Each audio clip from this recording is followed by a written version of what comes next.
Quercy bordelais, la Corrèze et le Tarn-et-Garonne courent de rivière en forêt l'âme profonde du Périgord. Pays de l'homme, des châteaux et des quatre couleurs. Périgord noir en son est, où près de Saint-Modane, au château qui porte son nom, naquit l'écrivain Fénelon.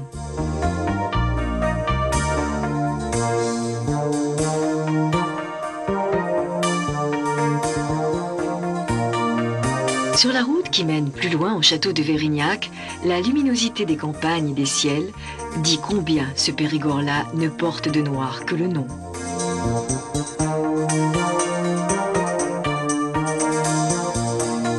De forteresse féodale en villégiature Renaissance, ici tout n'est que demeure superbe, toujours admirablement restaurée.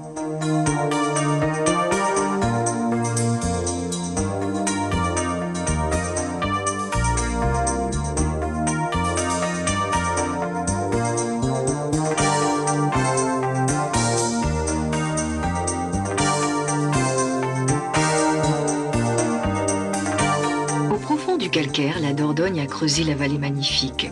En ses méandres et ses cingles, les villes font chanter dans le soleil la pierre jaune des bastides et des églises. À Dôme, le promontoire découvre jusqu'à Montfort et Bénac, les champs de tabac, de maïs et de blé, et les peupliers à perte de vue des collines.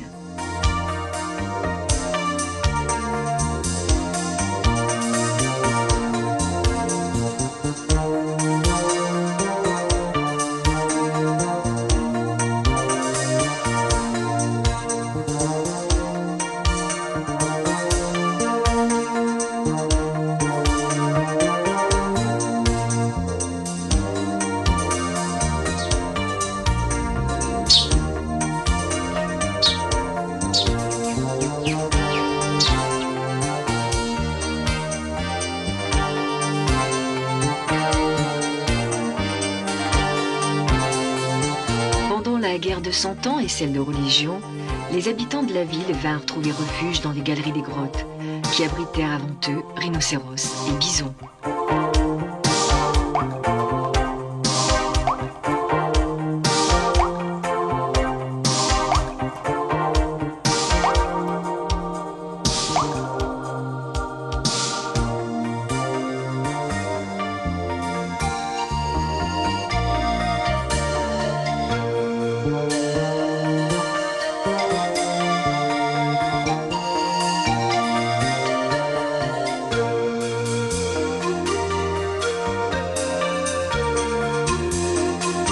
Aujourd'hui ne demeure de ces époques troublées que l'austérité des remparts surplombant les berges tendres de la rivière.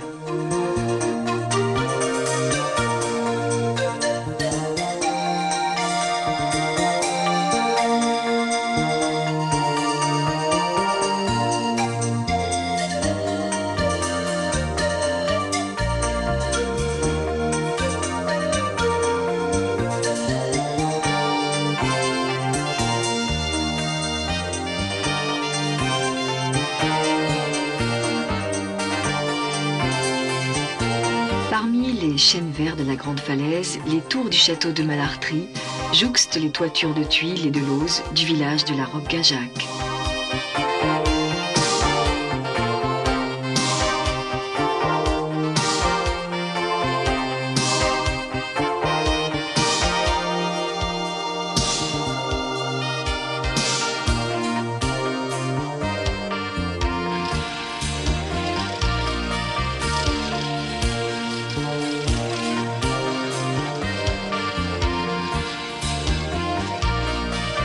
Ici, dans l'un des plus beaux paysages de la vallée de la Dordogne, poussent les plants de tabac entre les champs de maïs et les noyeraies.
donjons du château veillent depuis le XIIIe siècle sur les maisons du bourg, groupées au pied de la falaise.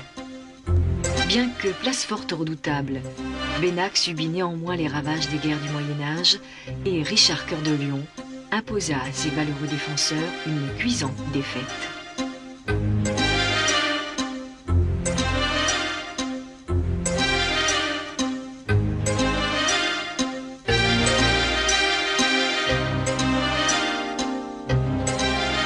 Lui faisant face, le château fort de Castelnau semble affirmer encore après tant de siècles de batailles et de déchirements une terrible rivalité. Car en ce beau pays où la rivière serpente, harmonieuse et légère, entre les peupliers et les saules, Bennac et Castelnau se menèrent une lutte interminable et cruelle.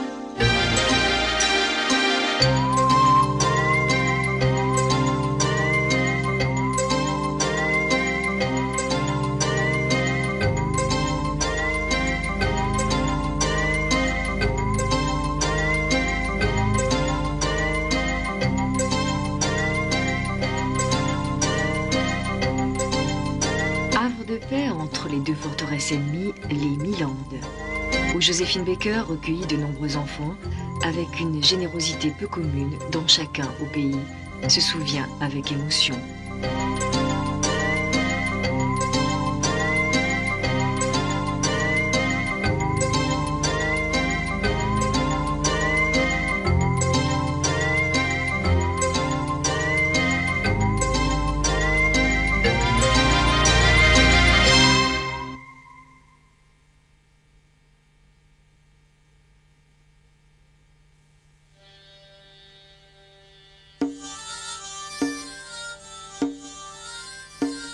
Plus au nord, au cœur de ce Périgord noir magnifique et farouche, les tours de Puy-Martin. Durant les guerres de religion qui marquèrent toute la vallée, les catholiques du château opposèrent à l'abri des courtines une résistance sans faille aux protestants de Sarlat.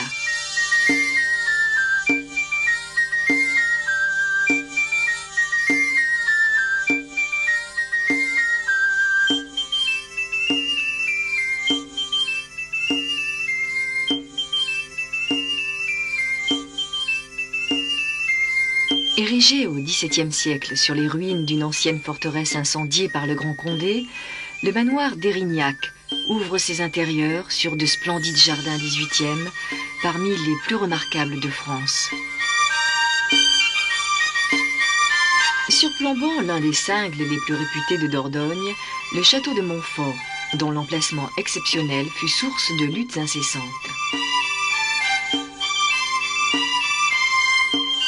Et puis, les oies, toujours partout en Périgord, qui vont en bandes criardes, insouciantes de l'avenir que les gourmets leur réservent.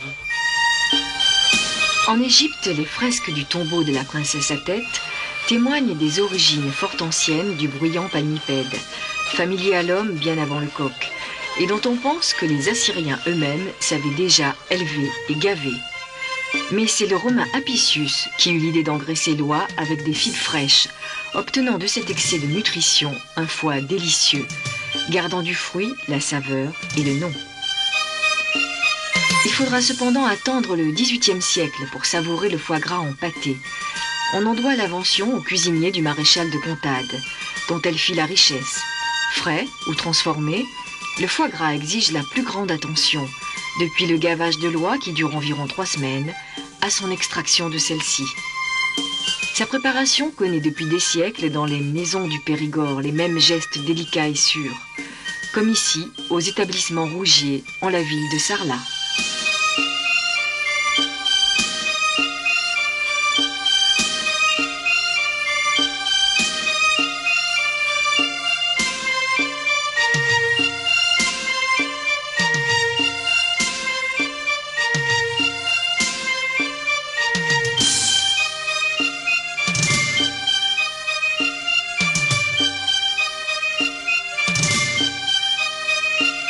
À l'amateur éclairé, Sarla la Canéda offre chaque samedi les trésors de son marché, dont les noix, les foie gras et les truffes ont fait, bien loin par-delà la rivière, la juste réputation.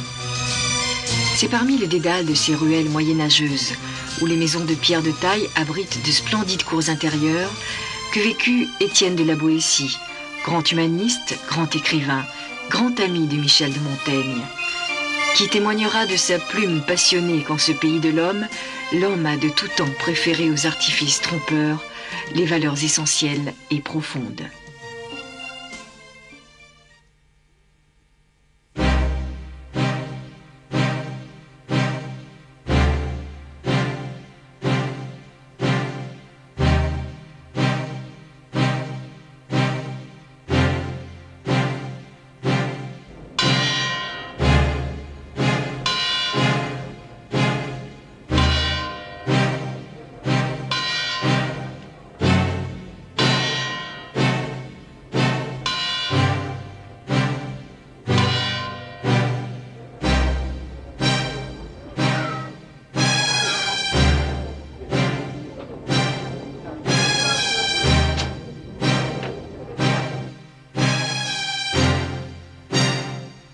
Dans cet amour si fort en Périgord de la liberté et de l'amitié, la cuisine semble avoir puisé sa générosité et sa superbe.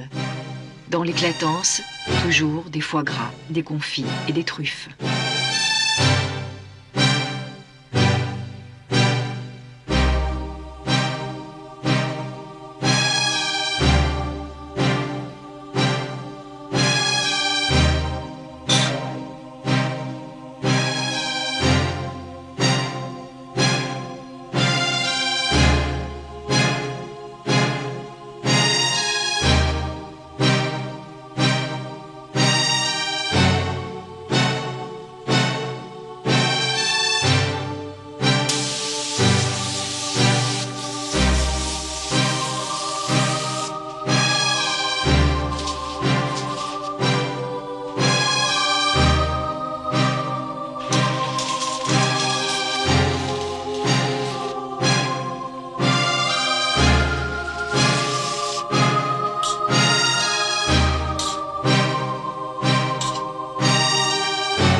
Passé le cingle de Trémola, les eaux de la Dordogne se mêlent à celles de la Vézère, au pied du paisible village de Limeuil où le temps semble avoir suspendu sa course.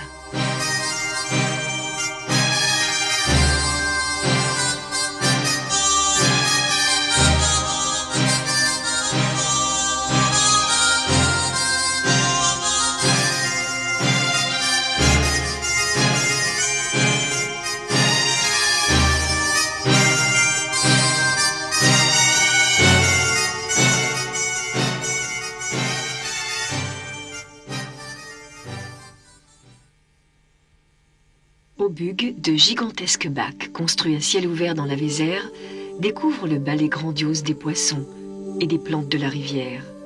Dans les galeries de l'immense aquarium souterrain, les silhouettes étranges de ces étonnantes populations accrochent à la lumière des eaux des reflets d'argent.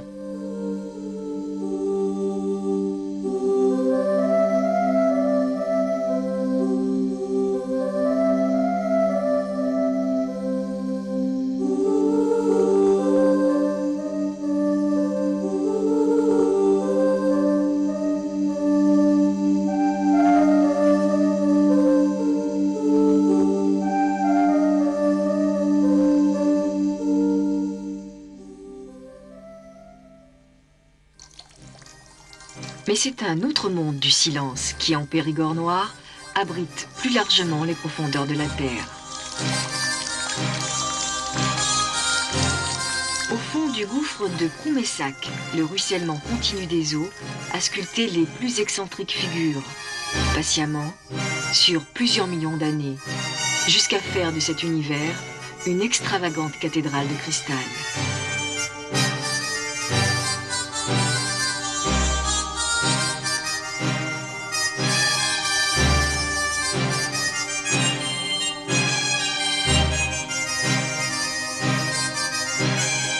En cette basse vallée de la Vézère, la région des Hésies de Taillac garde au cœur de ses roches les balbutiements de l'humanité. Les peintures, les silex et les ivoires gravés, les ossements des sépultures disent partout au fil de la rivière le premier chant du monde.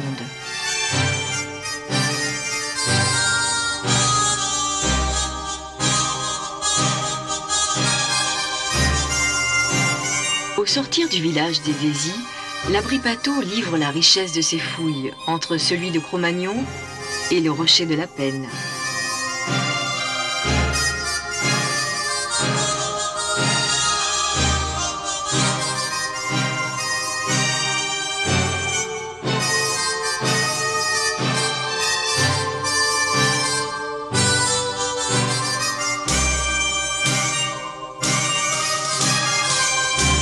Un peu plus haut, à Tursac, l'habitat troglodytique de la Madeleine dans les ocres et les gris des falaises.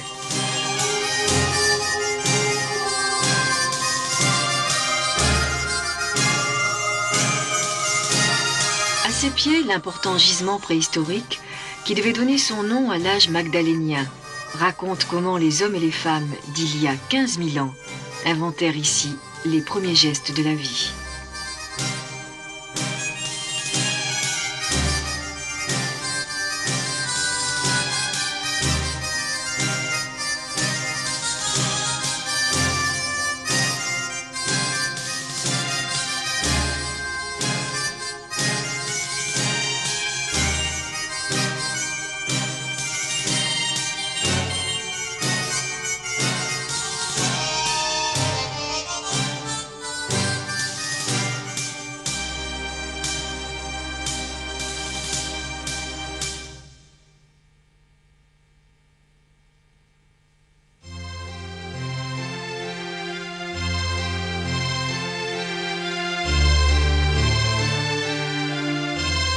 Au profond du Périgord noir, le château de Los, forteresse imposante et sévère, dont la silhouette se surprend à rêver dans les eaux tendres de la Vézère.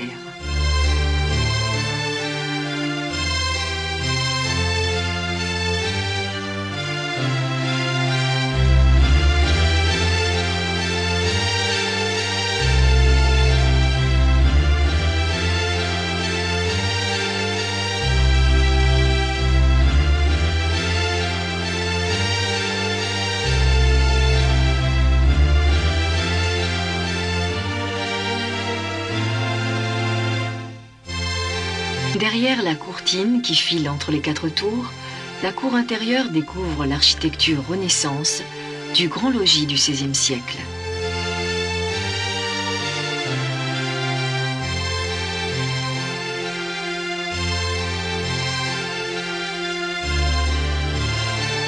À l'intérieur, un mobilier remarquable témoigne de la vie sous les derniers Valois et les premiers Bourbons.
Entre le château de la Salle, situé au cœur du village, et celui de Cléran, dont les tourelles dominent la rivière, Saint-Léon-sur-Vézère inscrit la gaieté de ses tuiles roses.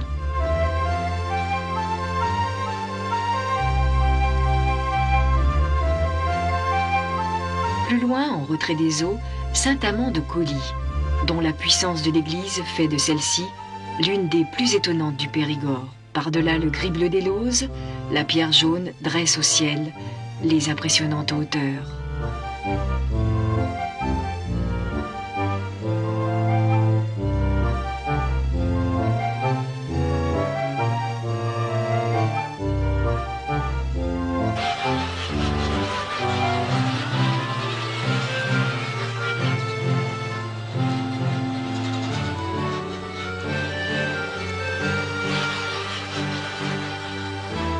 Entre Rouffignac et Sarlat, les toits coniques des Garriottes ponctuent partout la campagne.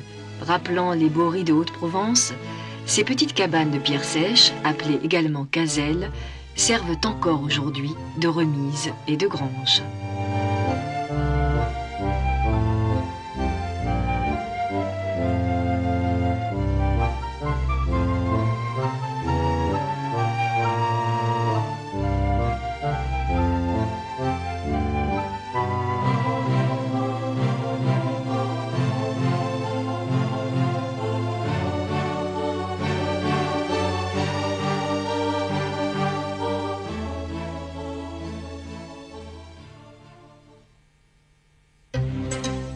Lascaux. Sa découverte en 1940 par un adolescent du pays suscita dès la fin de la guerre un tel intérêt qu'il fallut bientôt protéger la grotte de son immense succès. Sa reconstitution absolument fidèle permet désormais d'admirer sans plus aucun danger pour elle les peintures et les gravures peut-être les plus émouvantes du monde.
En surplomb d'un panorama gigantesque, le château de Hautefort marque à l'est du Périgord blanc le passage entre Périgord noir et Périgord vert.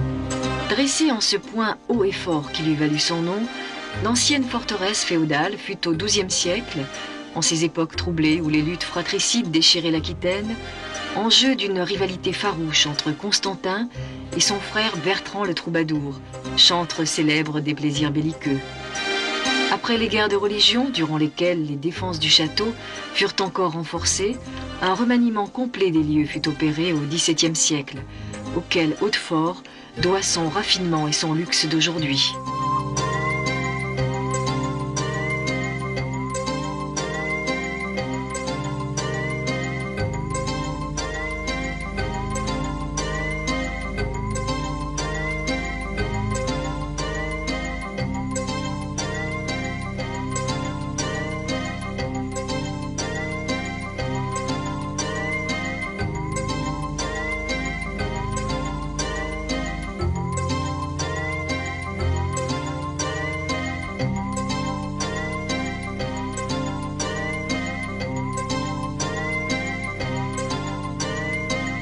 Conjuguant Renaissance et classicisme, le château affirme un fort accent de Val-de-Loire, renforcé par l'harmonie précieuse de ses intérieurs et la géométrie parfaite de ses admirables jardins.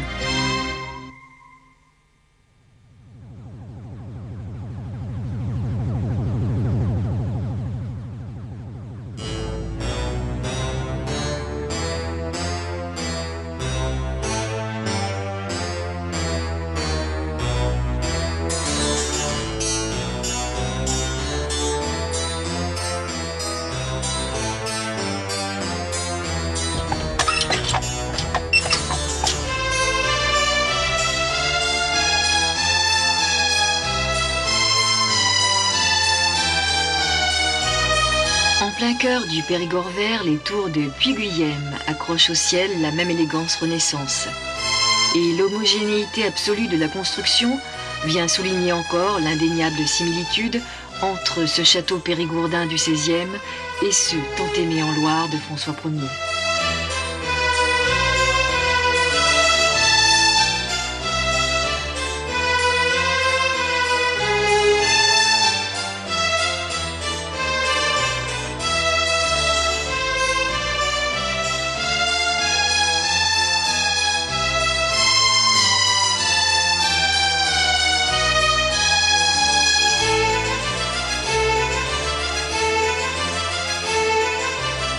Entre Villars et Thiviers, ici les tuiles brunes de Saint-Jean-de-Colle. Le clocher à baie du village renforce l'étrangeté de l'église aux proportions étonnantes.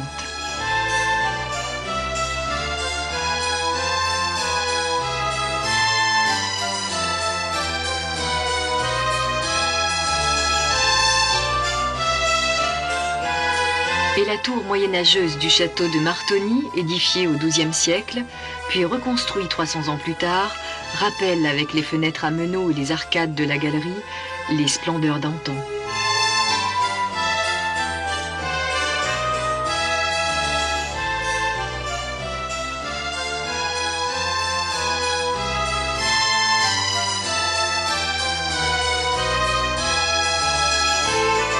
À l'est de ce Périgord vert et si tendre, les toitures d'ardoise et les pics des tourelles du château de Jumillac gardèrent toute sa vie prisonnière l'infortunée épouse d'un châtelain trop jaloux.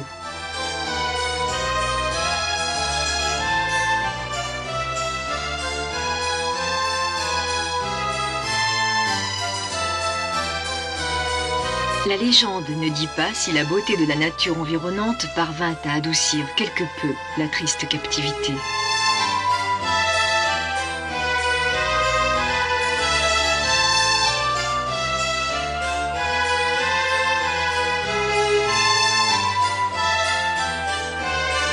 Comme une île entre les deux bras de la Dronne, la ville de Brantôme reflète dans les eaux ses balcons et ses treilles.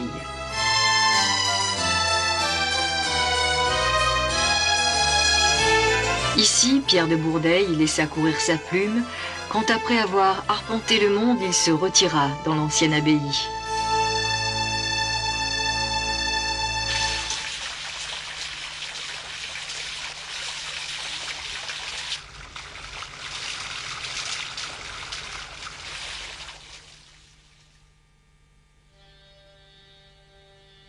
Séparé de l'abbaye, le beau clocher roman coiffe la ville de sa pyramide de pierre.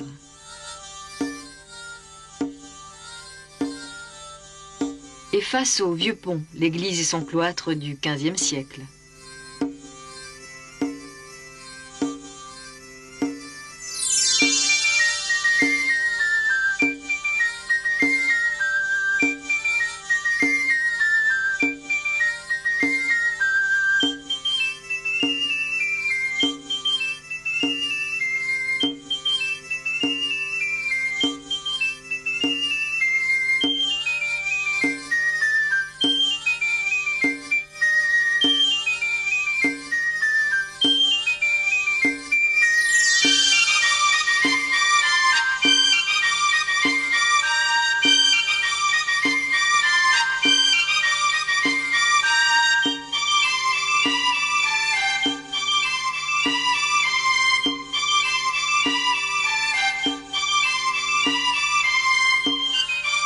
Au pays de l'arbre et de l'eau, la vie épouse partout la rivière. Et la campagne, toujours changeante, dessine partout les plus généreux paysages.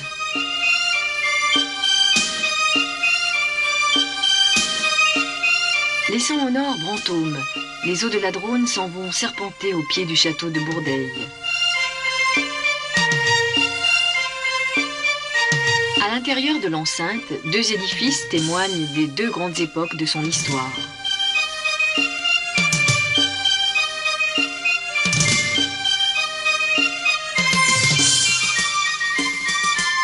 L'un médiéval, construit au XIIIe siècle, et dont les murs du donjon atteignent l'épaisseur impressionnante de 2,40 m.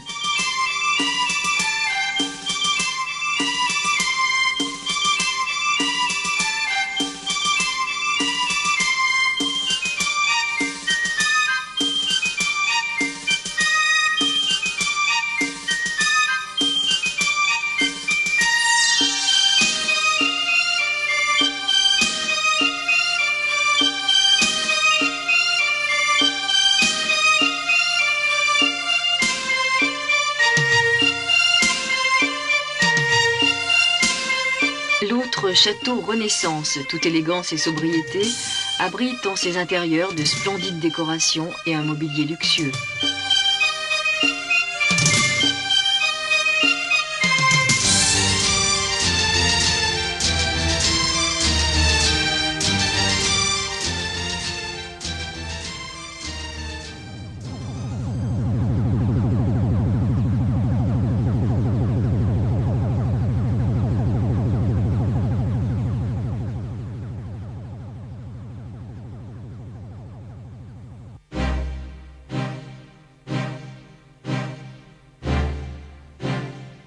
En Périgord, une fée déguisée en pauvresse fut secourue par la plus miséreuse famille du pays, qui partagea avec elle quelques maigres pommes de terre. En récompense, la fée fit pousser d'autres tubercules, mais de toute autre couleur. Ainsi, dit la légende, serait venue la truffe noire qui assorge en Périgord blanc, se cache dans les calcaires du Causse, parmi les chênes verts et les genévriers. Ici, depuis le début du siècle, sa cueillette est exercice savamment développé, qui demande à l'homme infinie patience.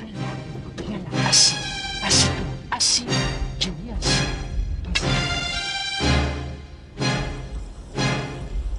Assis, assis, assis. Orgueil de toute la région, le fruit noir de la terre, ni tout à fait tubercule, ni tout à fait champignon, fait depuis 200 ans la gloire des plus fines tables de France.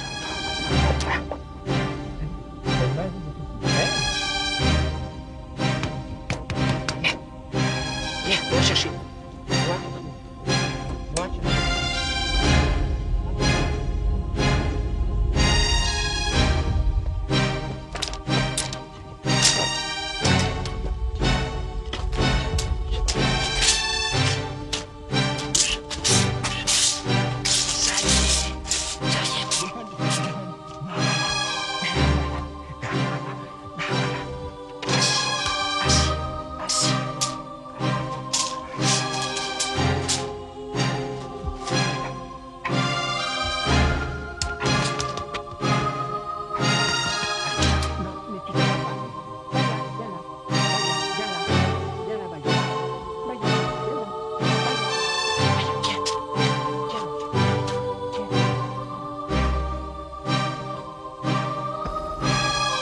Capitale du Périgord.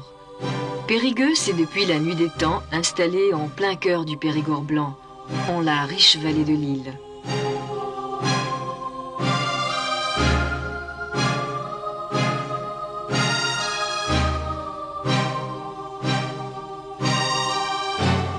Entre le vieux quartier de la Cité et les berges de la rivière, la cathédrale Saint-Front fait jouer dans l'eau la blancheur de ses étonnantes coupoles. Anciennement abbaye, consacrée église au XIe siècle, puis pratiquement reconstruite au XIXe, Saint-Front affiche d'indéniables airs byzantins évoquant Venise et Constantinople.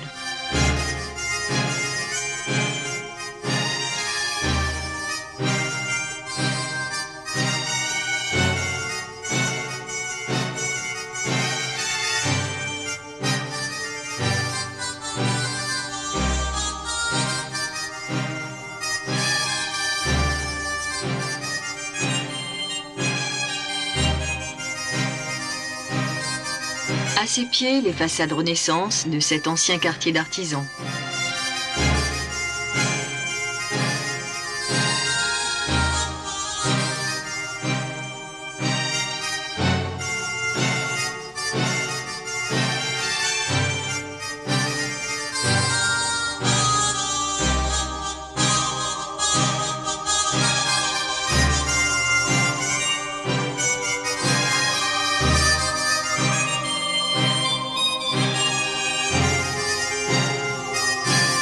C'est à la source sacrée de Vaisonne, près de laquelle s'installèrent les Gaulois, que la ville doit son origine.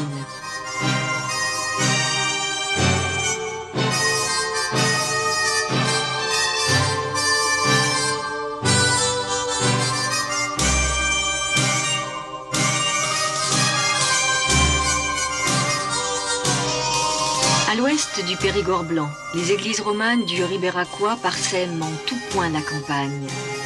Dans la simplicité des décorations et la singularité des coupoles, présente en ces terres plus que partout en Périgord.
À Saint-Michel-de-Montaigne, la tour où l'écrivain rédigea ses illustres essais atteste de la simplicité extrême dans laquelle celui-ci travaillait et vivait.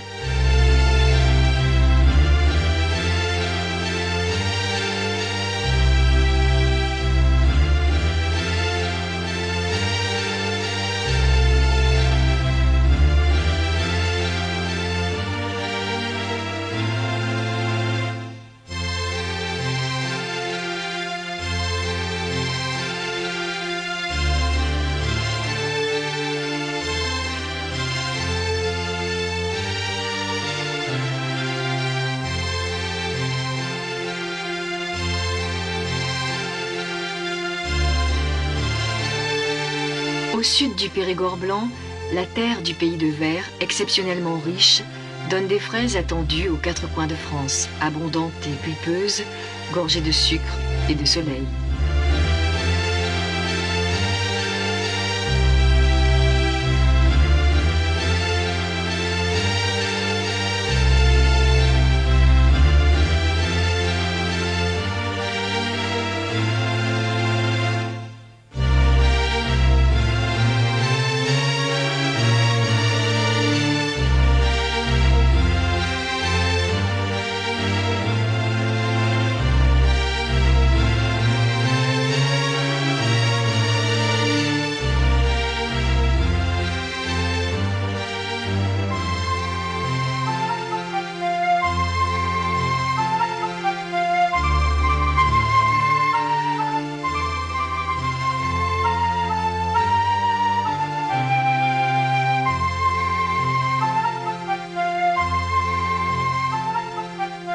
Un peu plus corsé que celui d'oie. Le foie gras de canard est également grande et savoureuse chose. Et les plumages bariolés promettent encore d'excellents magrets et confits.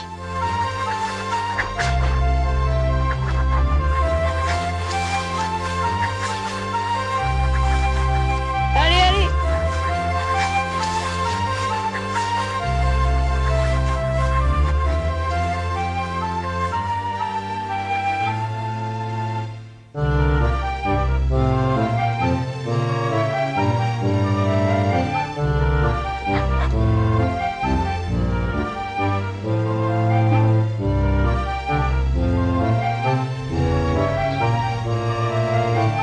Aussi, nul petit canard n'échappera jamais en Périgord au rituel du gavage, qui, comme celui des oies, se pratique à partir du 4e mois. Exclusivement composée de grains de maïs, cette alimentation succède à l'herbe tendre des prés, qui donne à l'élevage périgourdin sa force caractéristique.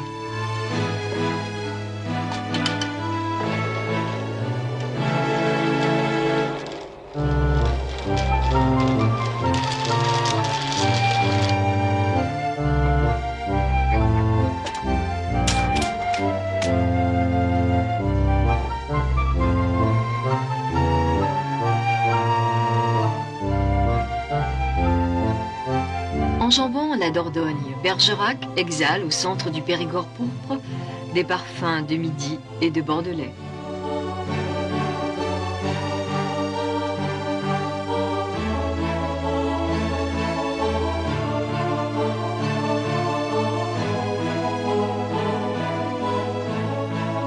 Dans la douceur de cet ancien port où venaient accoster autrefois les gabarres, le protestantisme écrivit au XVIe siècle quelques-unes des pages les plus fortes de son histoire. Et c'est ce fief des Navarres qu'adopta le grand Cyrano, qui n'avait de bergeracois que le nom.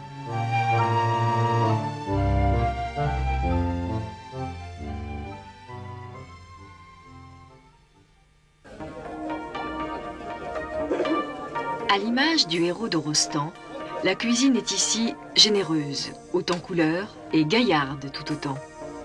À Bergerac, on choisit les produits du marché pareillement qu'une mariée sa robe, avec la même exigence et le même absolu.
Bien après que les marchands aient replié les bâches colorées, les restaurateurs de la ville proposeront les plus succulentes surprises. Dans la superbe, toujours, des magrets, des confits et des truffes.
C'est tout près de Bergerac, après les cultures et les prairies, que court au sud le prestigieux vignoble de Montbazillac, dont la réputation remonte au XVIe siècle et qui, tout en restant inégalable apéritif, accompagne merveilleusement les foie gras, les melons et tous les desserts.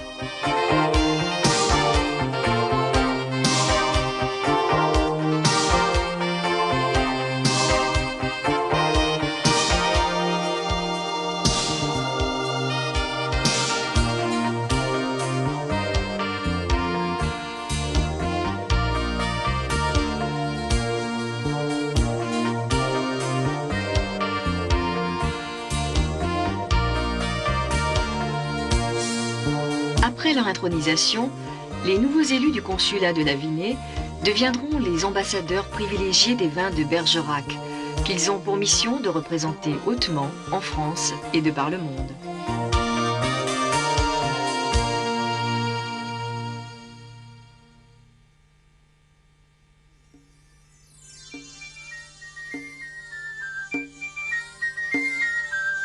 Construit vers 1550, le château ouvre sur les vignes à perte de vue, conjuguant avec bonheur la sévérité de l'architecture militaire et l'élégance de la Renaissance.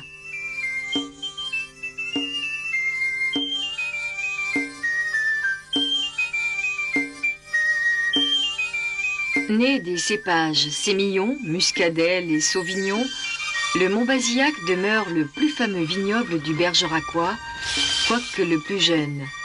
Mais alentour, les Montravelle, les Bergerac, les vins de Rosette et le Pé Charmant lui sont compagnons appréciés et glorieux.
En bordure de la forêt de Bessèdes, l'abbaye cistercienne de Cadouin oppose au dépouillement de son église du XIIe siècle la flamboyance gothique de son cloître du XVe.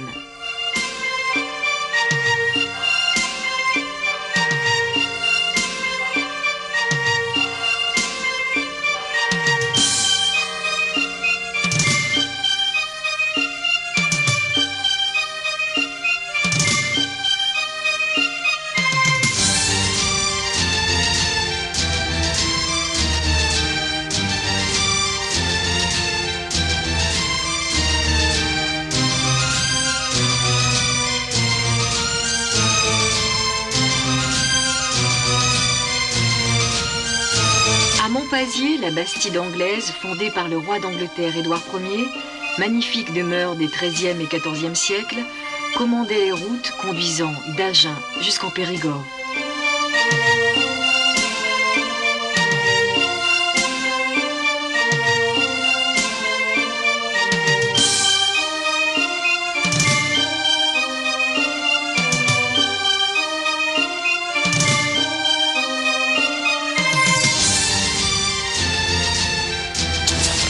Et à 6 km de Montpazier, le château de Biron gardait tout le pays alentour.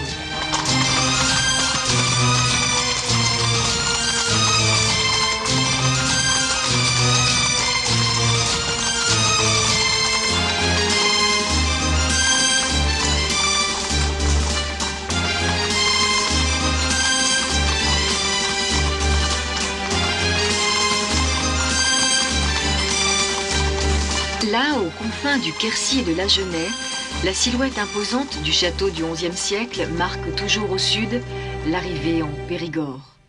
Périgord blanc et noir, vert et pourpre, où la terre gourmande et farouche a épousé la liberté des hommes.